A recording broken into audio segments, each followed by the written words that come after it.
Monaco. Bonjour à tous et bienvenue sur Monaco Info, une nouvelle journée et donc une nouvelle édition.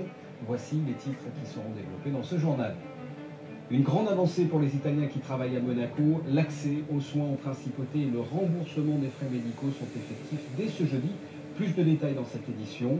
Le 63e gala de la Croix-Rouge vendredi. À cette occasion, vous écouterez Philippe Marmineau. Il nous explique à quel point cette soirée est importante pour la Croix-Rouge monégasque.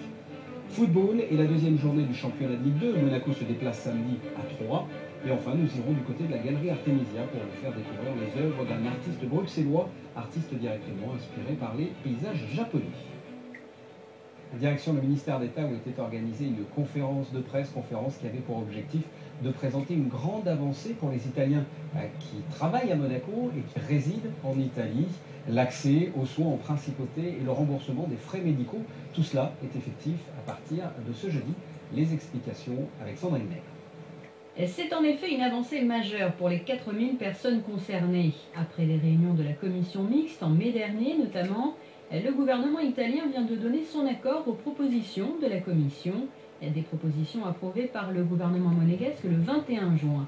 Cet accord entre Monaco et l'Italie permet donc aux salariés italiens transfrontaliers d'avoir un accès aux soins en principauté. Les frais médicaux leur seront remboursés. Jusqu'à présent, ils ne pouvaient avoir accès aux soins sur le rocher qu'en cas d'urgence.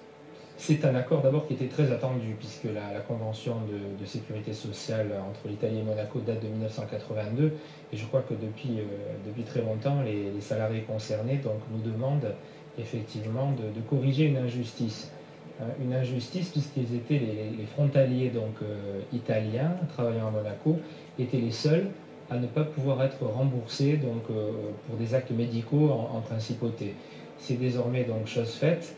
C'est une bonne chose pour eux, c'était très attendu aussi pour des raisons pratiques. Ils sont toute la semaine en principauté, ils sont tout près souvent de notre hôpital, tout près de médecins libéraux de ville à Monaco, et ils n'avaient pas le droit de franchir la porte et de se faire soigner, mais ils devaient évidemment organiser leur emploi du temps, souvent d'ailleurs en prenant une journée ou une demi-journée de congé pour se faire soigner en Italie.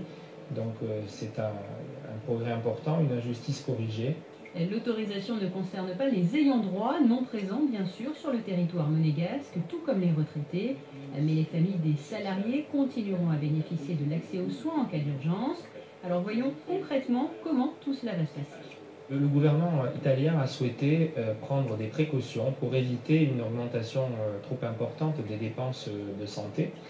Et donc il faudra d'abord, mais c'est le cas pour tous les Italiens aussi qui veulent avoir accès à un médecin en Italie, un spécialiste, ils devront passer d'abord par leur médecin de famille qui pourra donc prescrire effectivement l'accès à un médecin spécialiste de la principauté de Monaco ou à une consultation dans une structure hospitalière de la principauté de Monaco. Parce qu'il faut savoir effectivement que donc l'accord bilatéral prévoit que ce sont les caisses monégasques de sécurité sociale qui encaissent les cotisations, qui les reverse selon une somme forfaitaire à l'Italie, qui ensuite rembourse donc les soins médicaux aux résidents italiens. Donc désormais, les soins remboursés en principauté pour ces travailleurs salariés seront donc déduites, payées par les caisses de Monaco, mais, et remboursées par elles à ces salariés, mais déduites du forfait que Monaco verse à l'Italie.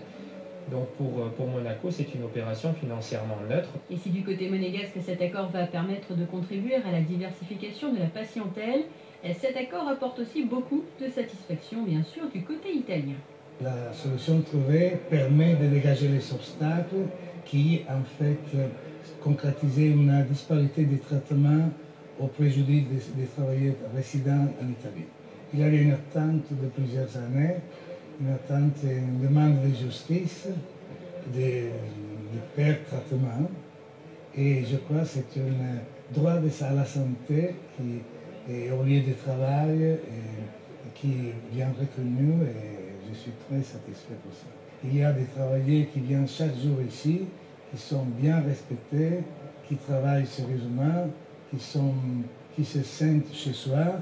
Et je crois qu'avoir le traitement, le droit à la santé dans le lieu de travail et dans un pays où se trouve très bien, c'est une chose très juste. Un suivi sera effectué puisque des réunions de la commission mixte seront organisées régulièrement. Je vous propose à présent d'écouter le Conseil de gouvernement pour les relations extérieures, José Badia. Il revient sur l'aspect de coopération de cet accord.